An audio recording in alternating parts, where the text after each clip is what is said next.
The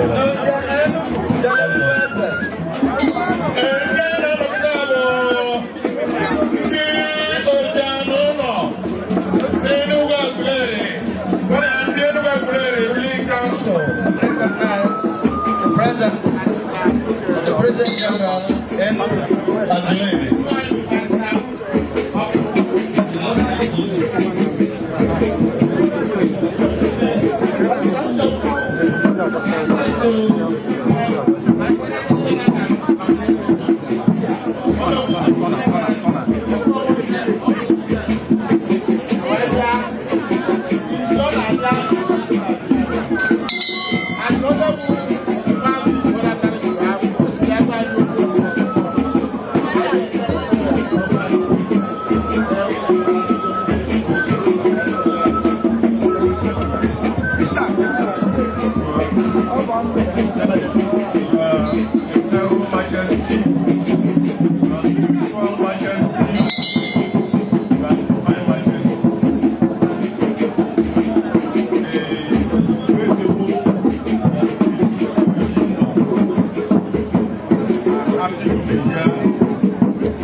Also Secretary General of the worldwide. I was the first national legal advisor of the movement for naturalization in the Soviet State of Biafra. I was the late Washington DC to put the Biafra House and voice of Biafra International. I was in Switzerland, Geneva in 2004 to present the case of Biafra properly before the United Nations Human Rights Commission.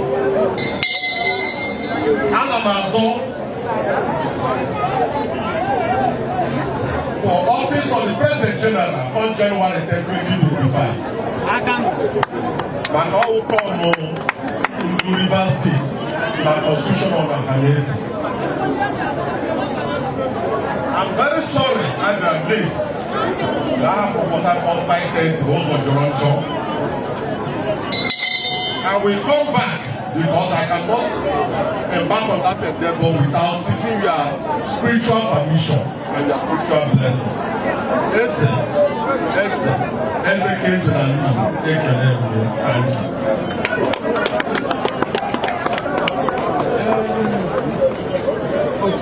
I don't come back. Even a woman is your taka, one mainly.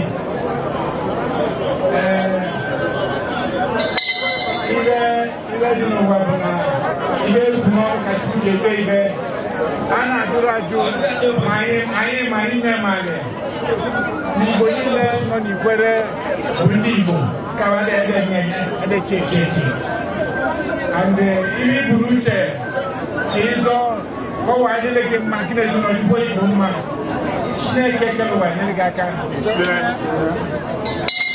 It's up this one guy, my back once I didn't answer.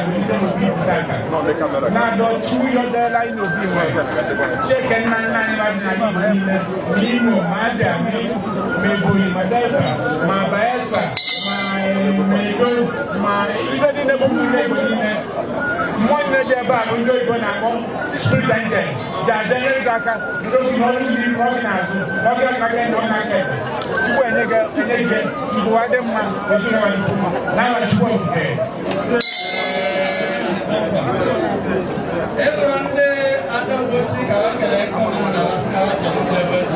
Malawi.